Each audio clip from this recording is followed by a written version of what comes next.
All right. Hey, I think we're live. What is going on, everybody? How we doing this morning?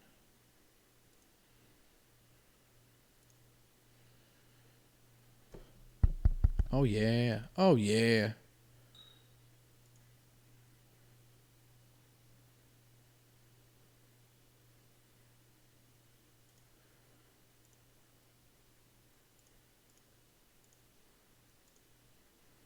Check something here real quick. Okay.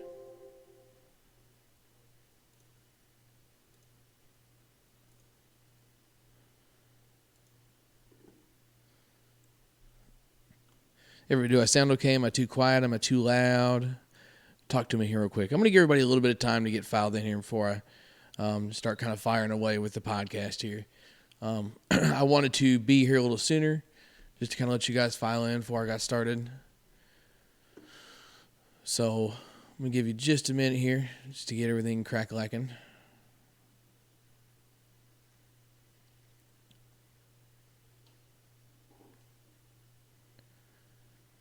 Show you what we're looking at from my end here. So drag this guy over here. So here's what we got going on. Oh, I see all you guys. Sounding good, sounds perfect, cool. That's what we like to see. What are we thinking, guys? We thinking like 5 minutes, or we want to fire away? What are we doing here? I mean, don't want to leave anybody out.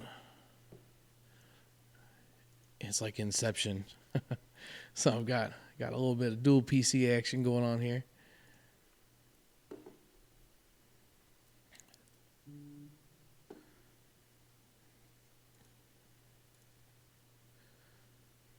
Okay, I'll come back over here and do this.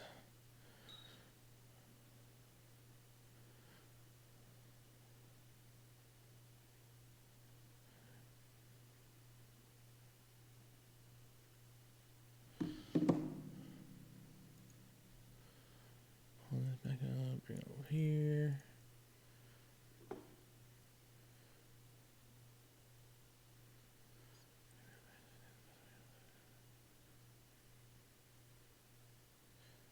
Yeah, Freddie J says, welcome back. Dude, that's about right, too, man. It's been a minute since I've did a podcast. I really have no good excuse for why, but I do love that, like, the day I decided to podcast, my, I don't know if you guys can hear that. Can you hear that beep? It's probably like every minute or so. There's a beep behind me. Let's see if I can send you up there. Let's see what you're looking at. So up there is my stinking fire alarm, and battery went dead in it, so it decided to start beeping right as I go to podcast. Of course, that's always how things go for me. So, if there is some random beeping, that's what that is. Can't do anything about it because it's like freaking way up on my vaulted ceiling. So, hopefully you can hear it. If you can, I'm really sorry. But it's been a minute. I got this new setup here and everything, and I probably am a little too picky when it comes to kind of like the production side of things. Like I really wanted to have some kind of backdrop behind me or something that would look a little better. Actually moved the camera because it was facing right here. There's a window behind me, and the light does not do anything good for this camera. It makes it look all blown out. And I'm really picky when it comes to like picture quality and stuff like that. So it just wasn't the best. But then I got to thinking, I was actually streaming some Fortnite with some buddies, and somebody says, no softball podcast? And I was like, dang, he got me. He got me. He had a really good point. If I can be streaming Fortnite with whatever going on, ain't no reason I can't podcast either. So thanks to Eric's son, if you're checking this out, for kind of guilting me into doing some podcasting. Need to get back on this grind for sure. Big Daddy says I got a torn rotator cuff and I'm hating life. Dude, that sucks. Your shoulders are very important. I regret not taking care of my shoulders at a younger age. You know, in the gym, trying to be bench press hero and just doing all kinds of dumb stuff. And just like a lot of other joints on your body, but your shoulders are one thing that you really only get one set of. It's not like you can't have a knee replacement or a hip replacement. There's really no shoulder replacement. You've got to deal with the pain or do something to get that stuff working. My dad was a mechanic for years. I spent, almost every day at work under a car with his arms up in the air over his head, and he's miserable now a lot of days because of it. So your shoulders are something you definitely need to take care of. So don't rush back from that injury, dude. Take your time, heal up quick. That way you can be back on the ball field pain-free. Yeah, see, Linda Williams says it took him 2 years to get back to where he could throw with no pain. But, it's a slow grind, but it's worth it in the end for sure. We'll wait till I'll give you guys, I say you guys, you're already here. We'll give it just a handful more, maybe 5 more minutes here. Let everybody kind of file in. I was hoping to be live at 9:45, but I had some stuff come up.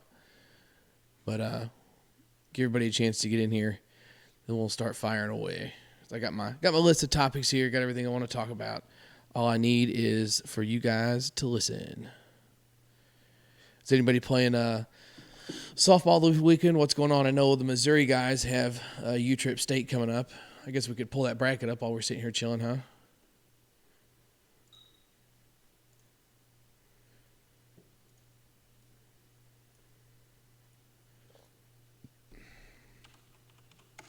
If the bracket's even out yet.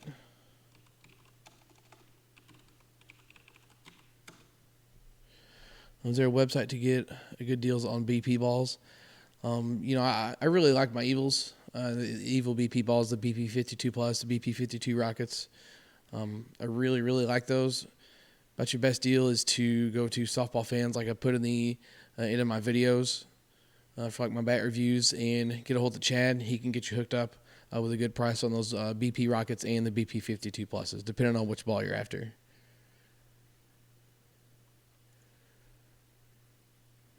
Let's go. Slow pitch.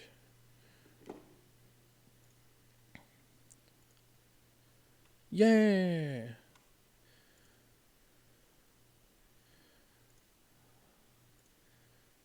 Man's D. Oh, whoops. Misery. I'll be honest, I haven't looked at this yet. I planned on playing, but I had some stuff come up. I'm not going to be able to make it out. So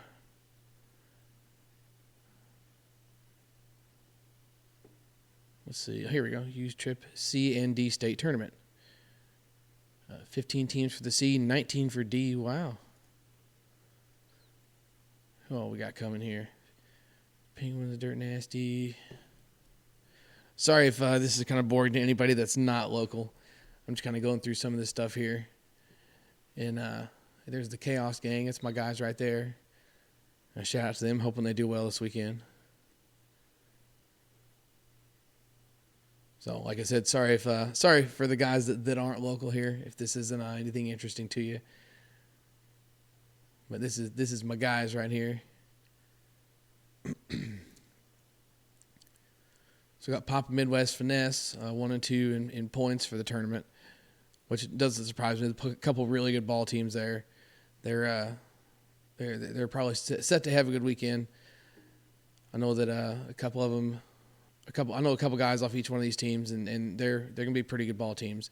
But there's a lot of good D teams around here, so I think it could be anybody's tournament to win this weekend. All it takes is you want a good weekend for guys to get hot, and it can be a game changer for sure.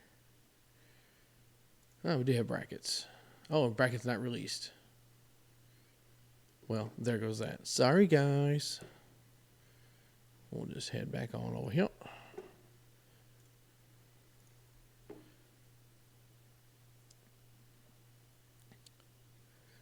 Boss playing at that. Man, that's what John asked me.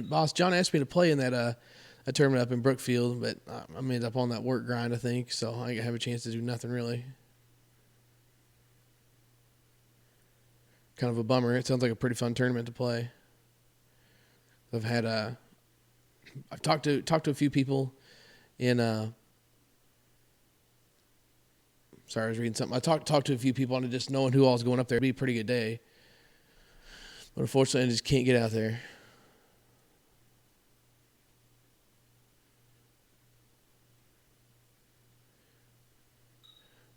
Orange Chowder says, thinking of doing a home run derby, what balls would you recommend? Something that will fly but not break bats. It's hard to have your cake and eat it too, especially when it comes to a hard ball for a home run derby. Personally, what I would suggest for something like that is honestly going to be something that's probably not going to be great for bats, which would be the Evil Long Haul Bomber ball. It's like a 53 core, 600 compression ball. It's high core. That's about the only thing that's going to bail you out there. But, if you want a derby ball, you can't have both worlds. If I were to try something maybe that would still fly well but wasn't as hard on bats, it's not, you're going to lose distance with it. But maybe like a BP Rocket would be good. That's like a 48 core, like a 425-ish compression. It's a little bit lighter of a ball, so it's not as hard on the bat, but it's not going to fly like those long haul bomber balls would. I mean, you can't have your cake and eat it too, but the BP Rocket would be a good compromise if you're looking for something that's not just going to absolutely murder bats.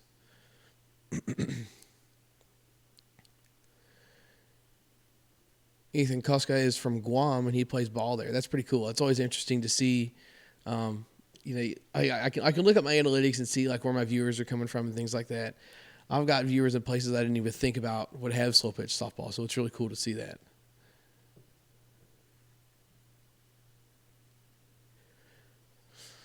Fat Guy BP, how strong is D in your state?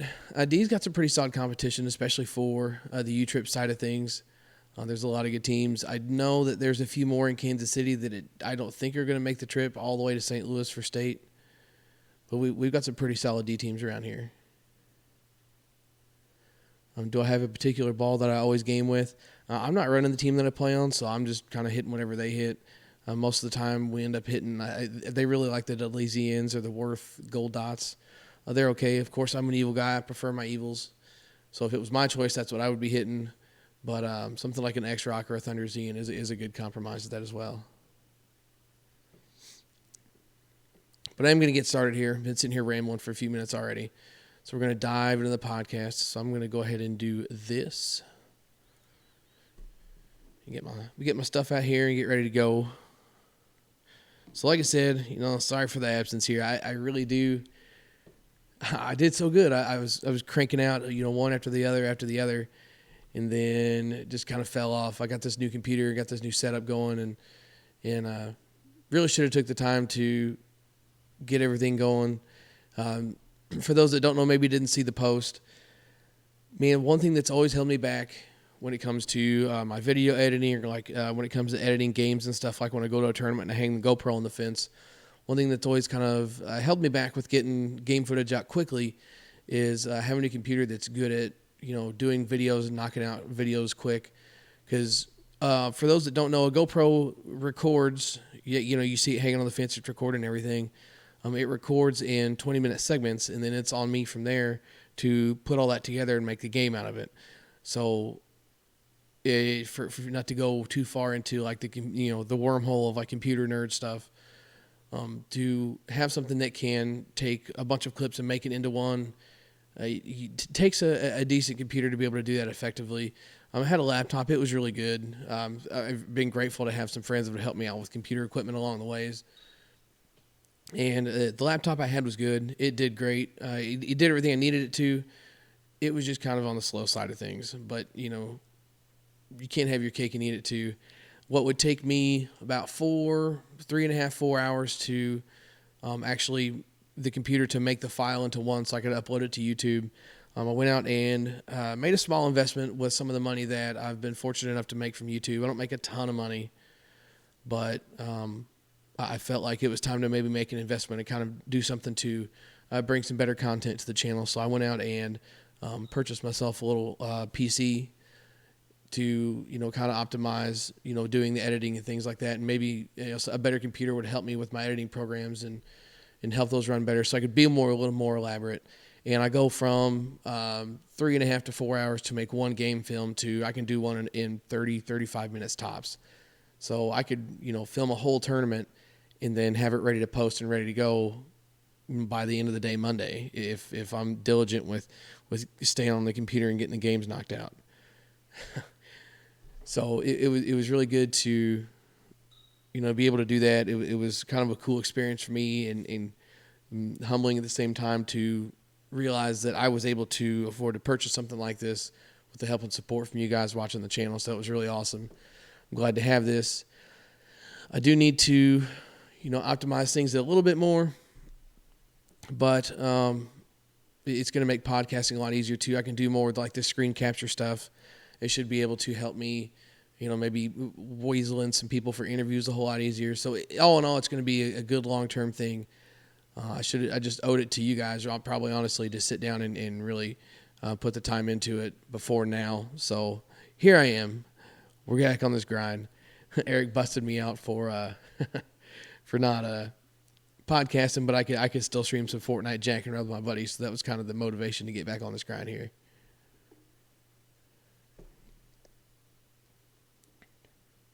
Probably going to go back to doing them like, every other week like I was doing.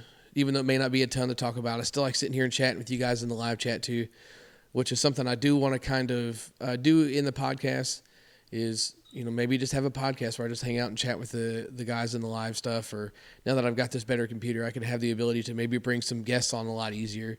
So we could even, have 2-3 guests in an episode or do stuff that way. I mean, we got a million different ways we could go with it. This computer really broadens things. I really need to try and maximize its potential here. But enough with all that stuff. What's been going on? Gosh, it's been ages since I've been on here. I've been playing a little bit of softball. For those that don't know, I'm not really playing much league this year because I know I posted a lot of league footage and stuff in the past. There's not really much of that this year, which is, whatever. I'm fine with that because I've made the compromise of playing less league and playing more tournaments with my Chaos guys. I'm sure you've seen some of the content on the channel there. We did manage to get us a win in Columbia at an NSA tournament. It was see, I'm trying to think. It wasn't a huge tournament. I think there was 4 gold, 4 silver, and something that we were playing in the silver. And something that was kind of cool is there was supposed to be a senior division, and something happened. This is one of the bigger NSA tournaments that this director puts on, but it was right after. I'm sorry, it was the weekend of the 4th of July. So he had a lot of teams that dropped and just, that didn't want to sign up because everybody had stuff going on. So he usually had a lot of senior teams, and he had some senior teams sign up, and then they all ended up backing out. And there was a senior team that was still in it that was like, hey, we want to play. We just want to get some games in. So, just throw us in the silver division, and we'll play with them guys. And it was kind of cool to see the senior guys out there playing with the kids. They weren't scared, man. They were out there just getting after it. I think watching them, hit against a couple of the other teams and even hitting against us the first game, they actually managed to beat us when we saw them in the winners bracket earlier in the day. And they just picked us apart, man. It's something to say for back control and guys that can just work the ball around the field, literally just on command, put it wherever they want it. It was impressive to watch. They ended up knocking us into the losers bracket, all 4 teams. But we ended up plugging our way back through. We pretty much played nonstop from that game. We played nonstop for the rest of the day. I think we played, what was it, 4 or 5 games in a row. Ended up coming back and double dipping them. It was hot that day. It was so hot, and they didn't have but I think 11 guys. I know the senior teams usually try and carry a few more guys just to kind of keep themselves fresh. And I really do think it was just a matter of the heat got to them. And, we were able to run rule them in the next couple games. But it was still really cool to be able to play against them and have that experience and, kind of show some of these guys, especially like, some of the younger players who even just watching, or some of the younger guys that we have, that sometimes, man, it's all about just picking a team apart when it comes to hitting and things like that. It really goes, really speaks volumes to, not hitting the ball as hard as you can every time, or it's not all about hitting home runs. I mean, they had guys that were, dinking and dunking, literally just putting the ball wherever they wanted to. It was unreal. So it was kind of cool to play against them and and be a part of that. They were actually wanting to, if they said if they won the silver division, they were going to want to play against the winner of the gold division. But like I said, I think they just kind of ran out of gas. And I think once we beat them, they were ready to go home. It was hot. They were tired, which is completely understandable. So they didn't end up doing that. But it would have been cool to see that too, because I do believe they are one of the better senior teams from around here. Now, As far as upcoming tournaments go, it is kind of a bummer. I was going to try and play a U-Trip State this weekend, go out there, get some games in with my guys, try and get that dub. But it had some stuff come up with work, because I was really looking forward to getting down there and doing that and seeing everybody. It's really cool to go to the ballpark and, meet. It seems like every time I go to the ballpark, I'm meeting subscribers and people coming up and saying hey, and that's really awesome. That's probably one of my favorite parts of going to the ballpark, just to try and meet you guys and get out and do that stuff. But work life comes first. I think the next tournament I'm going to be at is NSA in Kansas City. What is that? What is that? World or something like that? I can't remember what tournament it is. Whatever comes after state regionals, maybe for NSA. I can't remember for sure. But I think the plan is to be there on Labor Day weekend, if I'm not mistaken. So if there's anybody in the area, or they're in the Kansas City area, wants to come hang out and say hey, definitely come out and do that.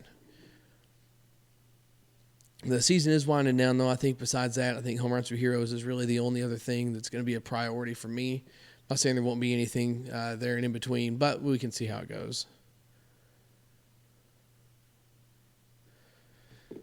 But talking about ball, let's talk about something.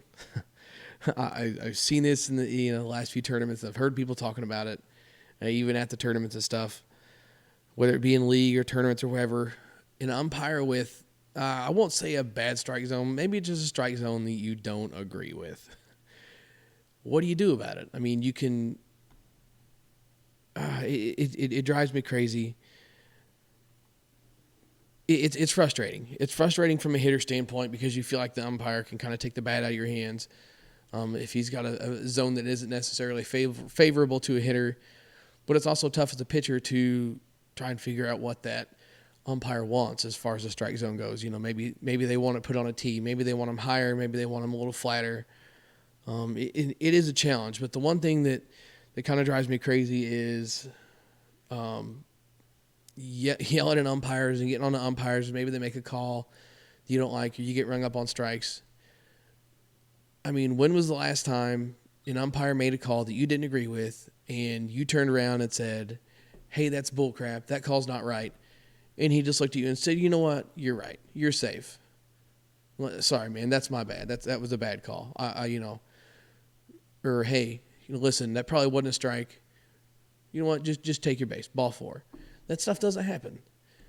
And, yeah, I get wanting to be on umpires and keep them honest and things like that, but a lot of times umpires, just talking with them in even being an umpire in baseball when I was younger, I can tell you that there was nothing more frustrating than having someone down your throat every time you made a mistake.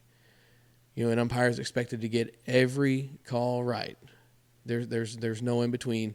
An umpire is expected to get every call right, but it's okay for, everybody to just scream and yell and get mad and upset with him when one thing goes wrong. It's one thing if you want to go out and discuss, hey, Blue, just wanted a better explanation on what you saw. I'm not, trying to argue the call, things like that. There's better ways to approach it than just turning around and yelling and cussing at someone. Or the umpires are a lot more patient than I would be. I can tell you that right now. If someone talked to me the way I've seen people talk to umpires, they'd be packing their stuff and going to the car. No doubt about that. So I guess kind of the message of the topic is, treat these umpires with some respect, man. They're out there because, they enjoy the game, in trying to enjoy it, be out there at the ball field. Maybe they can't play, maybe they can, maybe they just want to make some money and be at the ball field. Whatever their situation is, it does no good to get onto their case. And I've seen it happen. Trust me, I've seen it happen. And what do you do about it? You get onto an umpire one time because he makes a call you don't like. Guess what? The right umpire is going to make sure you don't get a call for the rest of the game.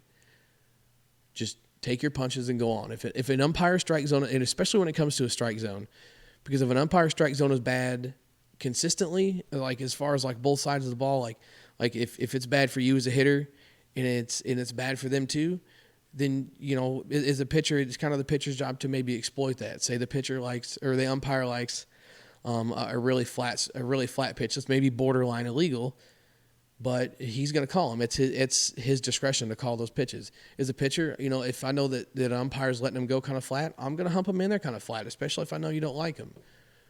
Now, does that make it right? Honestly, as far as like a pitcher standpoint, I mean, if he's calling him, I'm throwing him. That's the bottom line. But to turn around and yell at the umpire does you no good, especially if it's both ways.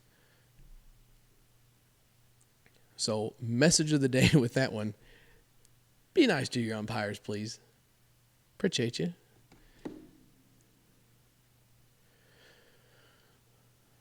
I guess we got the rant thing going here. Another one that gets me. Speaking of ball, you see this at you see it in a lot of league stuff too. Throwing behind runners.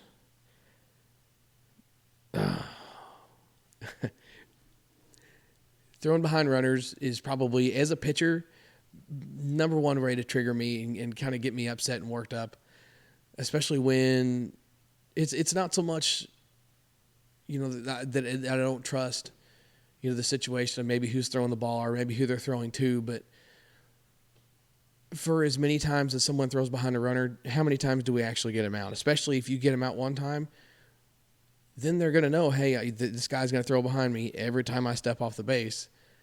And then you end up throwing, so you get that one, but then you just try and get more and more and more, throwing the ball away, throwing the ball around. It's just not worth it. Like I've had people get frustrated with me, especially when I play first base. Someone gets a hit and they come around in first base and they may take a big turn. And honestly, I won't go stand at first base because I don't want the ball being thrown around trying to throw behind someone that's 5 steps off the bag. Like he's looking at you, throw the ball. All he's got to do is turn around and take 3 big steps back and he's on the bag. Why are we doing this? It's so frustrating to me. Yes, there's a time and a place for it if he's way off the bag or things like that. I mean, I'm not saying you can't ever do it, but trying to throw behind someone that's 2-3 steps off the bag every time drives me nuts. It's just like Mike Lopez says here. It's how errors happen. There's really no need for it unless someone is way off the bag, or they religiously take a big turn. Maybe give them one throw, but to throw behind every runner you see turn their back on you when you're standing at shortstop and he's 5 steps away from the bag, just hold the ball. Just hold the ball. Nothing good ever comes from that. Now, that's not saying that, one of my, I guess it's a situation like when the play's almost dead is when the throwing behind the runner thing really gets me. Like if there's a hard line drive hit somewhere and, it's a bang bang thing, you catch it and throw it back, that's fine. But what gets me is, the play's dead, everybody's walking back to their positions, and you decide to flip the ball somewhere just to try and catch someone off guard. And it can really become a game, too. If these guys know that, they're going to try and exploit that, try and get you to throw behind them every single time, and you do throw the ball away, then they got their way, and from there, they're going to let you know about it. Then the trash talk begins. Nothing good comes from throwing behind runners. Bottom line. But I've seen for the amount of errors I've seen, it's not worth the risk.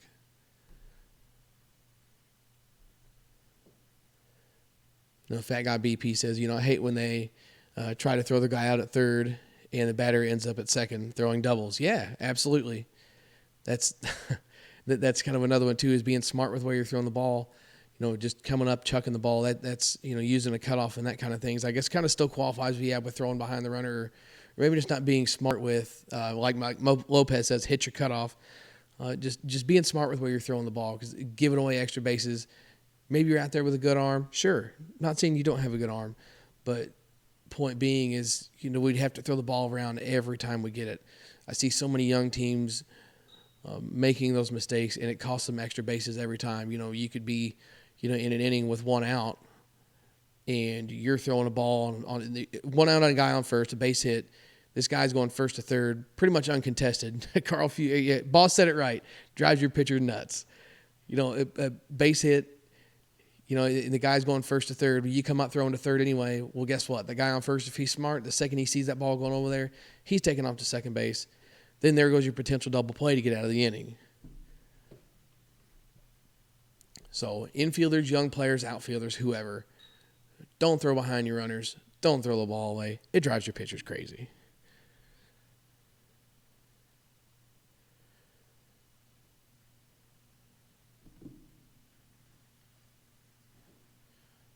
Hang on here, guys. Bear with me. I'm kind of nosing through the chat here. And looking at my list of stuff here, one thing real quick, we're going to kind of divert from softball for just a second here because I got to talk. I see some car talk here, so I got to talk about cars. Dalton Levitt says, you talk about being an LS fan. What LS powered vehicles do you have? I'm a loser, dude. I got nothing right now. I had a Pontiac Grand Prix GXP with an LS4. It's a pretty fun little car. It wasn't a rocket ship by any means, but I had some transmission issues with it. Ended up taking a crap on me actually when I was about 2 hours from home. I drove that thing all the way home with the converter unlocked in fourth gear, and it was miserable. The transmission was baking by the time I got home, which those things are notorious for having transmission issues. I sold that. Really haven't had the chance to get back into anything else. Made a job switch and took a pretty big pay cut, but the eventual plan is to maybe buy like a Mustang. I had a Mustang at one point. I was going to LS swap. And honestly, the car was going to end up being more work than it was worth. The torque boxes were rusted out on it.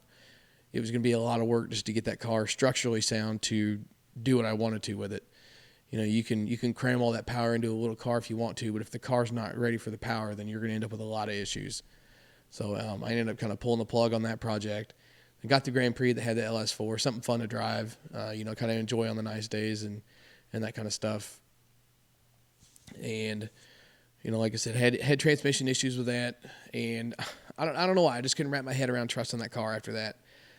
So I ended up pulling the plug on that deal and kind of putting that money back in my pocket after I put a new transmission in it.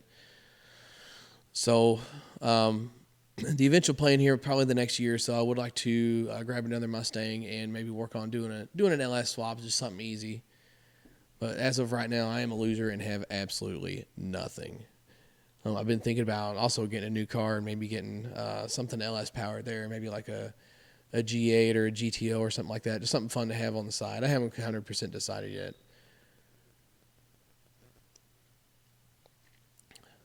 But sorry with the car talk there. I had to absolutely take that opportunity to get that in. One other thing, real quick here. Hammer 7491 says, question advice. I switched from swinging a 28-ounce flipper to a 26-ounce daisy cutter this year and have noticed a drop in power. Could it be caused by the switch or just coincidences? I mean, if you're going from a 28 to a 26 and you've experienced a loss of power, I feel like you've pretty much answered it right there with this could probably be a rant / bro science thing. But if you've gone from a 28 to a 26 and experienced a loss of power, especially going from one good bat to another good bat, your chances are you're probably losing that power from going to a lighter bat. I've never had good experiences with hitting a ball for distance with a lighter bat. The heavier bat has always worked better for me. You're going to have your guys that say, oh, well, bat speed is life and this and that and whatever else. And that's fine. If that works for you, that works for you. But overall, from my experience and talking with others as well, I've seen it more times than not. You lose pop going to a lighter bat. And like I said, you're going from one good bat to another. So if you experience that loss, maybe move back up to a 28, maybe grab your flipper, or maybe, try and grab a heavier. I don't know anything about the monsters to know, if they come any heavier than that 26-ounce daisy cutter. Maybe step away from the monster and try something heavier, like a flipper or a juggy or something like that, and see what that does for your distance. See if that helps it come back. I know that people are probably cringing at the thought of that, and I know I've got some bat speeder life guys, buddies that want to swing the 23s and 24-ounce bats, and that's fine. They hit the ball hard. Hell, even some of them hit them harder than me, but I'm telling you, it has more to do with the Indian than the arrow. When it comes to a certain extent, some people are just athletic, and they're going to swing the crap out of whatever you put in their hands, but I guess the moral of it is if they were to pick up a heavier bat, they would still hit the ball further too, but it's all about your mentality and your approach and how you want to approach things. If you tell yourself you can't do something with a specific bat, then you're just not going to do it. I could probably hit from more distance with a 26-ounce if I applied myself, but it just the way my swing is built and the way things work for me, I've just never had good experience. Overall, physics is going to say heavy bat hit ball further.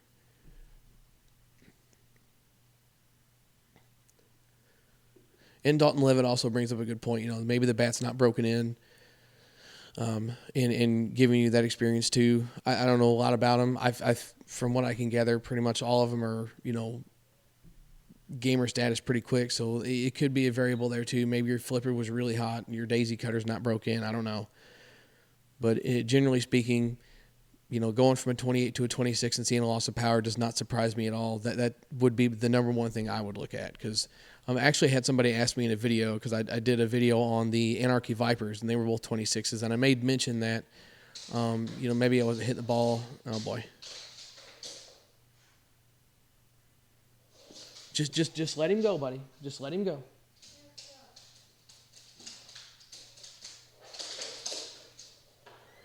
Hang on here, guys. Okay.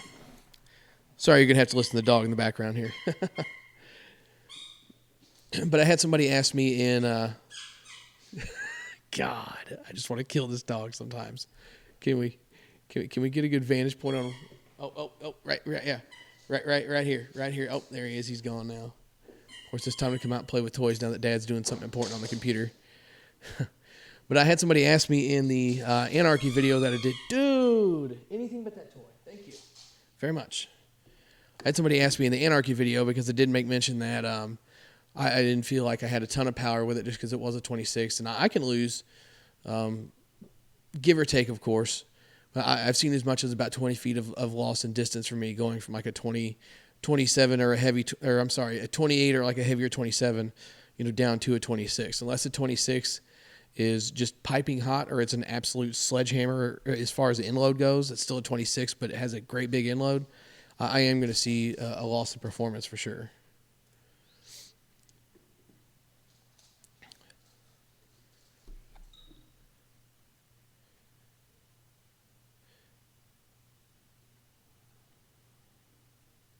Sorry, I'm just going to catching up on this chat here and doing one more thing. So this one's going to be full of rants.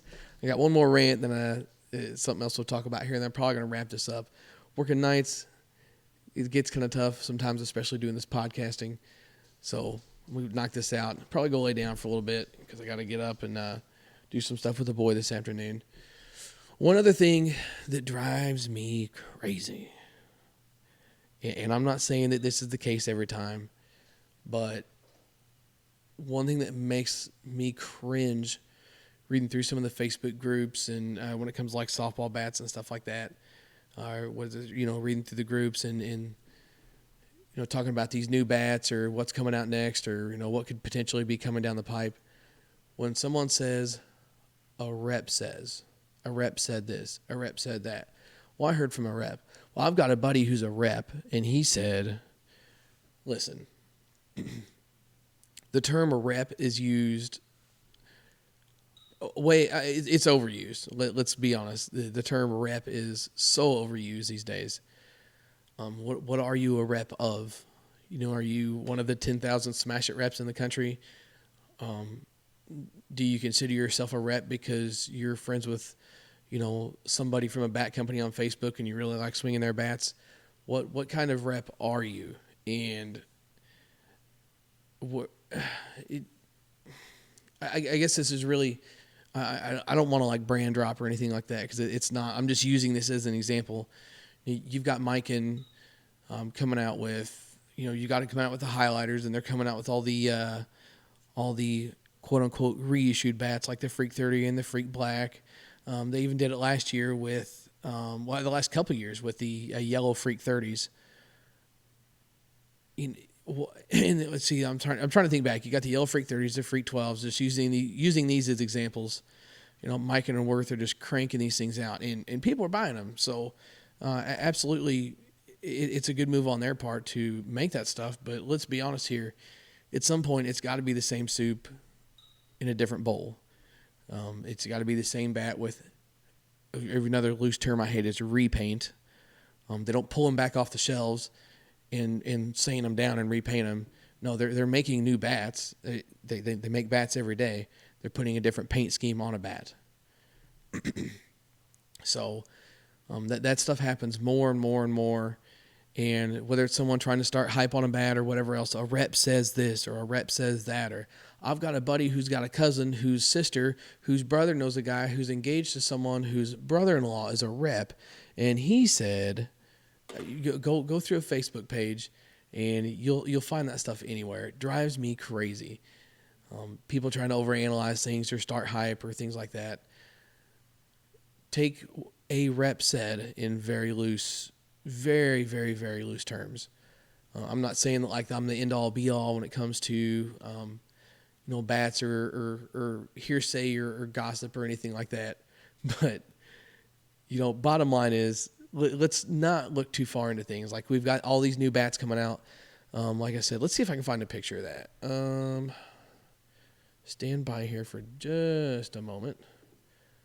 Let's see if I can find, let's see. For those that don't really, I don't know if, maybe everybody doesn't keep up with bats. Like some of us do that may not know about this, that still watch the podcast. So a few years ago, they made like the Mike and Freak Blacks and the Freak 30s, all the stuff that was popular. And Miken has had success. Miken and Worth have just, again, using them as an example. There's other companies that do it too. They've had success with making what is in loose terms called a reissue, where it's basically just that the same bat that they've got wrapped around the specs of something older. Like the Yellow Freak 30s were really popular when they first came out, and then the year after, Miken tried reissuing the Freak 30, making everybody think it was going to be like, oh, we found an old batch of these in the back, or hey, we decided to make last year's specs, or we decided to make last year's bat again this year, and we're just going to slap some paint on it and go. And really all it was just a Freak 23, which had that odd mid-load kind of end-loaded feel that the Freak 23 had that year. It's literally all it was that, a quote-unquote repaint. But you're led to believe that it's the same bat that it was from 2 years ago. Like they pulled up all the old designs and just redid that bat. It's not the case. Let me see if I can find. It's gonna drive me crazy if I can't find this now that I'm sitting here talking about it, to be able to show you guys what I'm talking about. Here we go. So shout out to HB for having this posted so I could get to it. Right there. So we've got, these are all going to be 2019 Miken and Worth Throwback Series, 1,500 made. You've got the Worth Resmondo from 2016. You've got the Freak 30 from 2016. You've got the Freak Black from 2015. And then the Patriot from, I believe, 2017. I mean, and people overanalyzing things, saying, "Oh, this is going to be just like the old bat." No, it's going to be whatever. Like the Worth, for example, it's a big barrel, full ounce end load. It's not going to be this exact bat all over again. It's going to be whatever the big barrel, full ounce end load is for this year, with a slick paint job on it.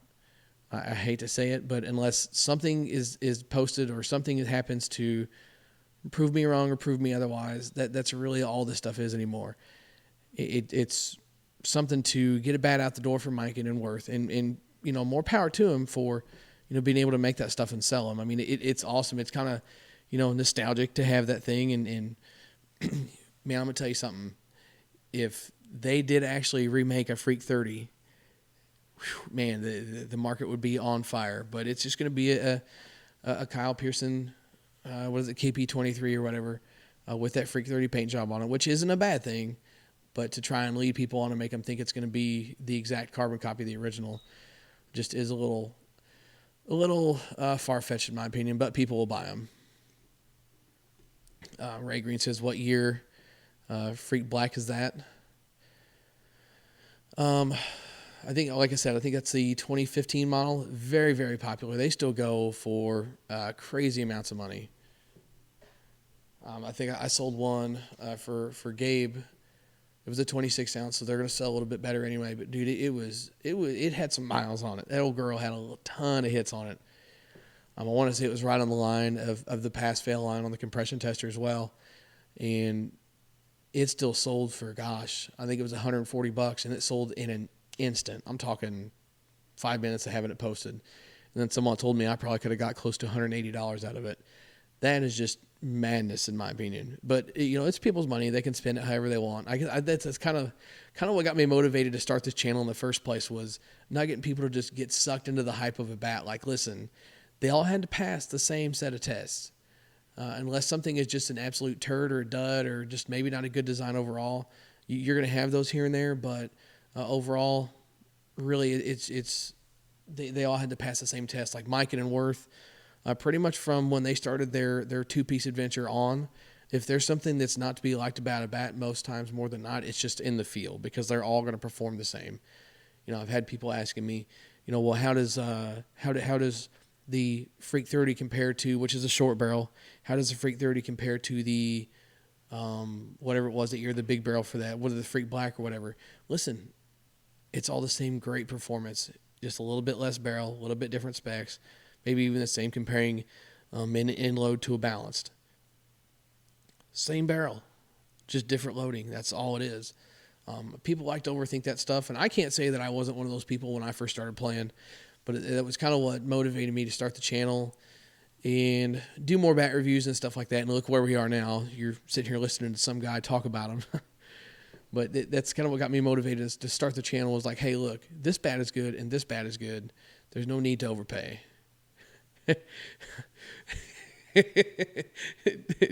Dave from Senior Softball Bat Review says I need to throw a few F-bombs in. You're fucking right, I do. Sorry if there's kids watching home or anybody listening to this at work. I try and be work friendly and kid friendly. I know some people like to watch this stuff with their kids. I'm gonna tell you something. If you know me and see me off camera anywhere, dude, I cuss like a sailor. I'm not even gonna sugarcoat it. I worked on the railroad. I've worked in 2 factories. I'm currently working in a factory, and I'm gonna tell you something. If it's one thing that place can teach you to do, it's cuss. And I do a lot of it.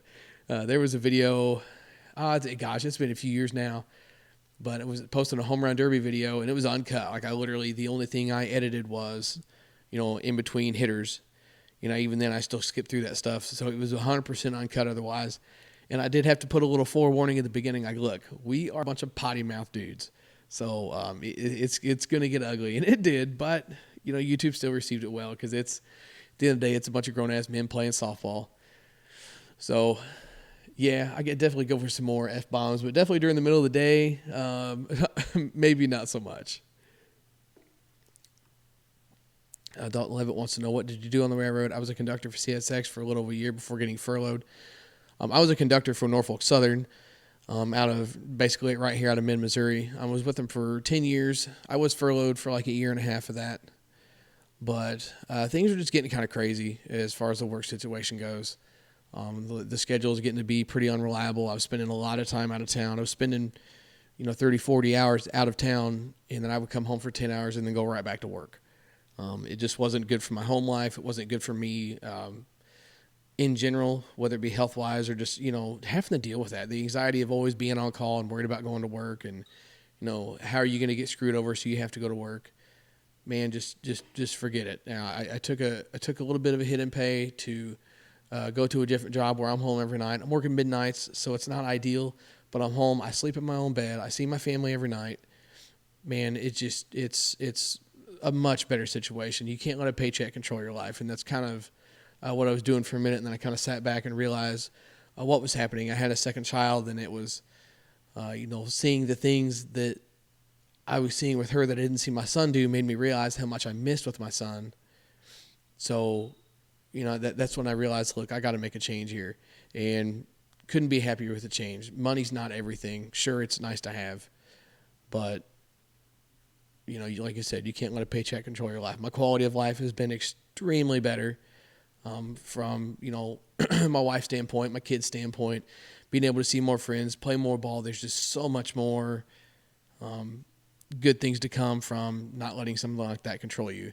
It is a bummer. Shout out to my St. Louis guys if you are watching or maybe listen to this later. I don't get to see them as much because I was fortunate enough to have a good circle of friends where I went, traveling out of town for a day or two at a time. I would always have friends that would come pick me up. We go play league games or go out and hit BP. That's where you used to see a lot of the. Let's see if I can pull up one of those videos here. See, this is what I'm talking about. This computer is going to be good for stuff like this because I can just pull up a video, and beforehand, if I do this, I would have a lot of trouble with the computer itself just not being able to handle running the streaming program.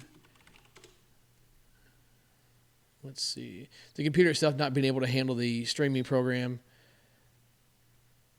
and to be able to, say pull up a video or whatever it be in a different web page, it just wouldn't be able to process it. So let's see. Let's do this. VP Hero. My God. I'm just grabbing whatever just comes to mind here. Go ahead and mute you because nobody wants to listen to you. Then we'll pull this up here. Oh, dear goodness. Here we go. So this field here was actually, I loved hitting at this field. My guy, Matt, right there. But I absolutely loved hitting at this field. It was about maybe 3 or 4 miles from the hotel. The guys that come grab me, we'd come out here and hit. Me and Matt one day, I think we hit like 5 rounds of BP. We got done and we were just like, oh my gosh, what have we done? It's one of those, like, you just sit out there and you look and you're thinking, I wouldn't mind getting some new softballs. Maybe I'm just going to leave them out there and just maybe they'll be there tomorrow. Maybe I'll just get some new ones because I don't want to go pick those up. I think everybody's been there when they just get to the point of BP where you're just swinging to swing, but you can't not swing. You can't not hit them. So this was one of my favorite fields to hit at, though, in St. Louis. Great backdrop. Always loved hitting. I call me crazy, but I really do think these trees back here, it's kind of like a hitter's eye, they say, per se. Whether that's what they were intended for or not, I don't know, but it really makes it easy to hit well there. For those that have never hit somewhere that's got like a hitter's eye, something behind the pitcher, it just basically it contrasts the ball, makes it stand out a little better, so it's easier to hit. You can pick it up, you can read it better. Yes, we're talking about slow pitch softball, but this stuff makes a difference for sure. To me, anyway, as far as like getting comfortable with things like that. Just like I'm a better hitter at night. A bright yellow softball stands out like a sore thumb, at nighttime with the lights shining down, and especially coming through the darkness and everything else. I'm a way better hitter at night. So, head case or not, that's the deal with that. Getting really off topic here, so I do apologize for that. Let's see. Let me go back to this right here. I don't even know where I was at with my topics. My apologies. That's what I get in trouble with, reading the chat and then getting all sidetracked and everything. I was talking about the A rep said rant is what I was doing there. I forgot about that. But that's really was I got everything through I needed to say with that. Just don't believe everything you read. Just because somebody says a rep said it doesn't make it true. And one last thing I do want to make a shout out. Thanks to everybody that bought hats. Last time I did a run of hats. I've still got some in stock. I've got some small mediums. They don't seem to sell as fast as the large, extra large. You know what? For those that don't know, let me go grab one real quick because I can do this now.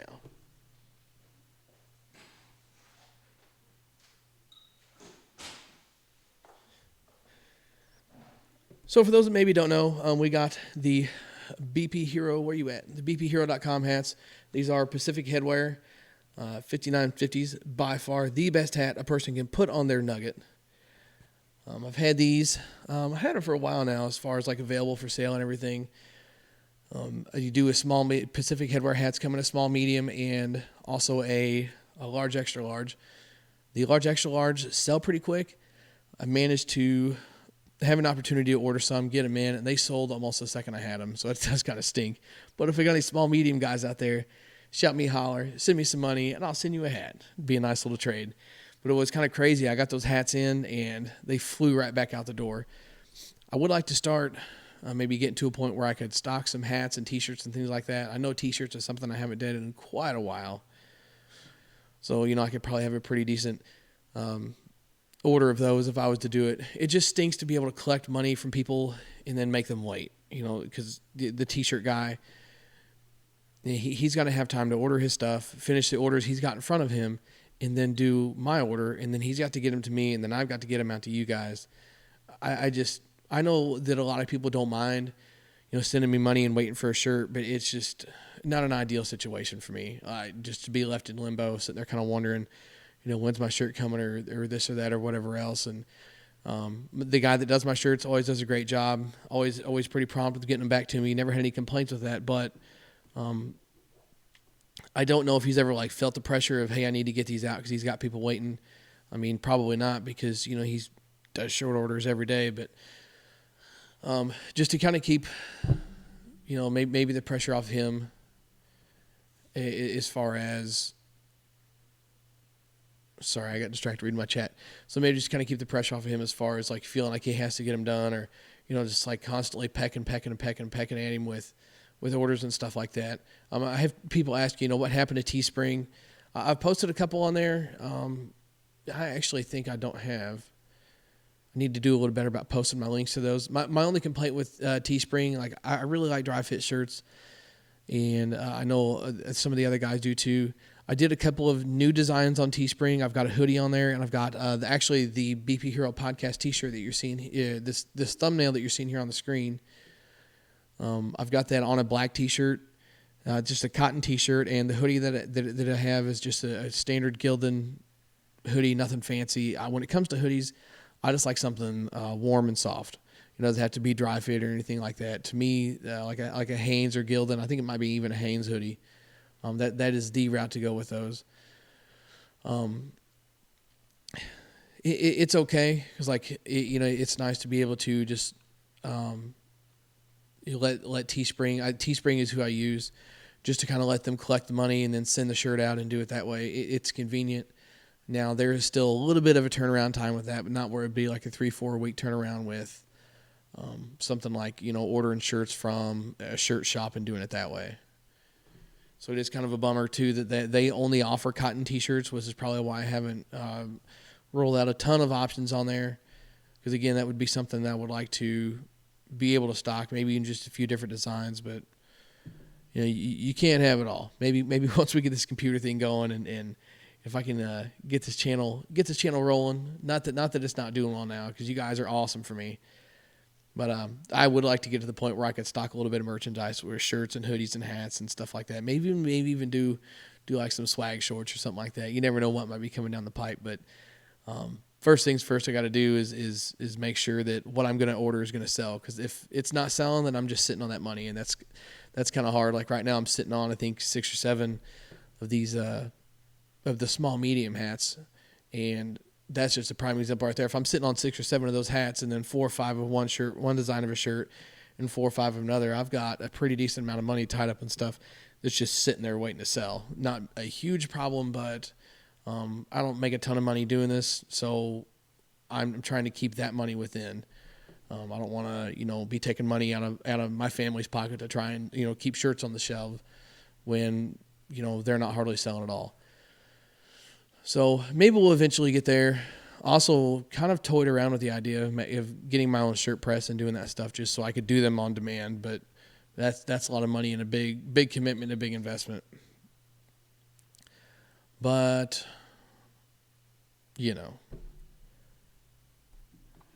I think unless anybody has, let's see, I'm going to kind of nose through here again. Unless anybody's got any questions or any just quick topics to cover like that, I've been at it for almost an hour now.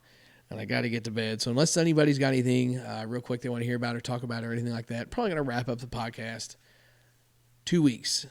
2 weeks from, I won't say 2 weeks from today, but it'll be 2 weeks, maybe like on a Wednesday or Thursday. I'm going to try and get back on the grind here and get these going for you guys again. Maybe we'll just hang out and chat in the next one. I need to do some Q&A. I really like doing the Q&A. And this computer has me set up. It's a great option for me to maybe even do like some live reaction videos or stuff like that. Maybe watching a softball video or whatever else. So there's all kinds of stuff we can do with this. You guys just need to let me know what you want.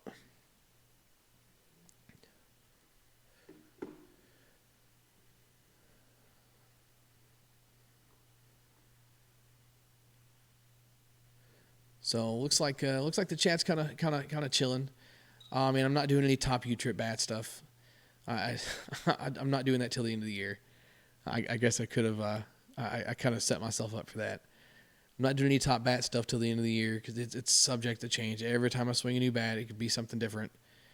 Then, I'm telling you what 3 good bats are now, and it may not be the 3 best that I feel at the end of the year. So that's a wormhole I'm not even going to try and dive down. I do that at the end of the year for a reason. I know that probably seems kind of like a jerk thing to do, and I know Dave's in the chat here. I know Dave likes to keep his list up to date. Man, to me, I don't know. I just I'm kind of OCD about stuff, especially when it comes to that. Like somebody sees a video from 6 months ago, and whatever may be the best bat then may not be for me now. So I don't know. I don't know. It just doesn't work for me. If it does for him, that's great. It's awesome. I think it's cool that he does that. Like honestly, personally, some of it is not having the confidence, or maybe somebody coming back and saying, "Hey, well, you said this bat was the best, and now it's not. What's the deal with that?" Just too much headache and anxiety for me. I'm just gonna do it in the end of the year like I've always done them. Matt Linton says, any thoughts on the Fireflex 3? I have a balanced version and it feels great. Fireflex 3 is very good. Very, very good. I swung the unloaded model. The reviews on the channel. Easton's U-Trip Tech is amazing right now. It's phenomenal. I'm swinging the Easton Wildfire Flex for games. I really, really... I know I was talking about this earlier with, all the bats being on the same playing field as far as like especially with U-Trip. Gosh, man, there's so many good bats for U-Trip right now. You've got Pure, you got Mikan, you got Worth, you got Easton. Louisville is for sure back in the game. So there's absolutely no doubt that there's so many good U-Trip bats out there. But what sets the Eastons apart from me right now is how good they feel. They feel incredible. The feel and the feedback. Once you get them things broken in, dude, it is amazing. So I'm kind of on the Easton train right now. That's not saying that a Mikan or a Worth ain't good, or I could definitely get down with one of those.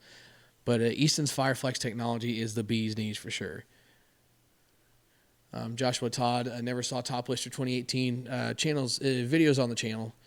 I mean, you go to the bphero.com, it's going to redirect you to the YouTube page, and it should be right there on the front.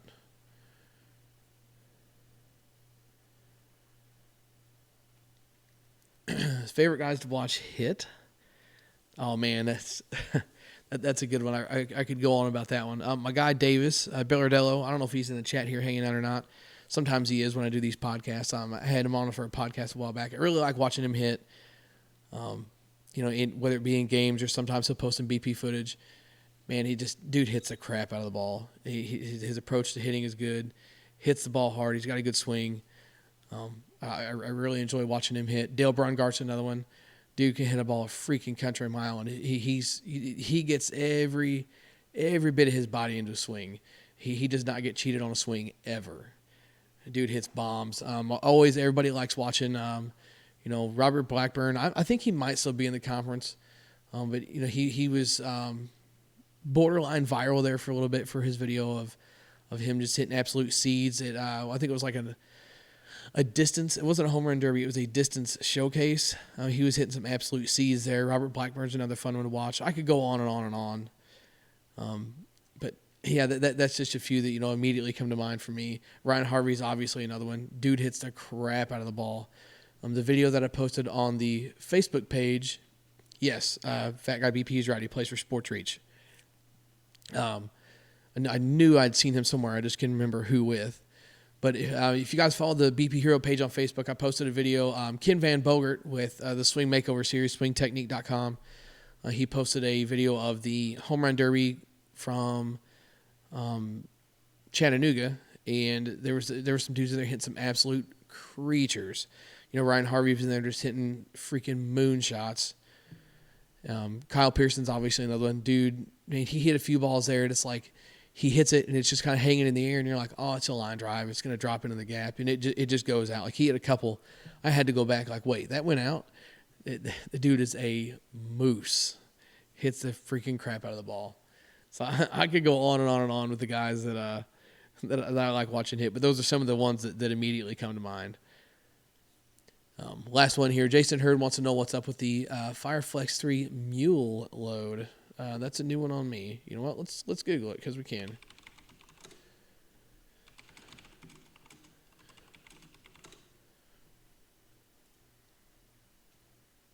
What do we got here? Oh, shocker. A Smash It exclusive. It says mule load weighting 1 ounce. I'm guessing that's probably going to be some kind of sledgehammer. It's a big barrel. Easton's did a really good job too. Usually their big barrels can kind of feel funky when they get into a big barrel inload, but they did a good job this year of distributing the weight and not making it feel barrel heavy. It's a weird type of thing. Like Easton's big barrels for a while never felt like, they would make a big barrel balanced like the Bryson Bakers or the original Bryson Bakers. I take that back. The original Bryson Bakers from like 2015 or like the ST100s, they were quote unquote balanced, in comparison to, like the Homer or the Wegman. Sure, they were balanced, but a true balance was kind of a stretch with those. So they did a good job of loading their bigger barrels to make them feel good when it comes to the inloads and the balance bats. So I'm going to assume that this Fireflex 3 mule load is just going to be the Fireflex 3 that I reviewed on the channel with a great big inload in it. Just, try not to look too far into things like I was talking earlier with the A-Rep said stuff. There's no need to overanalyze things. Just look at it, see what it is, and it's going to be cut and dry what it is. Would be something interesting to check out, though. I'm always a big inload guy, so maybe we'll try and get our hands on one of those. We've been in it for an hour and 6 minutes, guys. I think we'll wrap it up for this podcast. I'm glad I got to do one. Thank you guys for stopping in and checking it out. Hope you enjoyed it. Be sure and share it around with any of your buddies. Anybody likes to check these out, because I know I haven't posted one in a while. So be sure and make sure they're checking them out too. Until then, make sure you subscribe to that channel. That's one thing I did want to talk about. I didn't put it on my list. I've got a lot of people that watch the channel. Like I can look at, the analytics and the numbers and things like that. I get so many views from people that aren't subscribed to the channel. Subscribers does nothing for me other than it's at the end of the day, I guess per se, it's just a number. But if I've got loyal viewers, it would be so much easier if you just subscribe. Then that stuff's right there for you. You get the notifications. You get that stuff on your phone right there every time you pull it up. If you're loyal at checking that stuff out, go ahead and bang that subscribe button if you haven't already. But until then, bang that subscribe button. Turn on those notifications. BP Hero Podcast coming again in 2 weeks. Bat review. Let's see, today's Thursday. Let's do a bat review Saturday. Bat review Saturday. Haven't decided what I'll do yet, but I'm going to get you guys a bat review on Saturday. Until then, be good, guys. Thanks for stopping in and checking it out.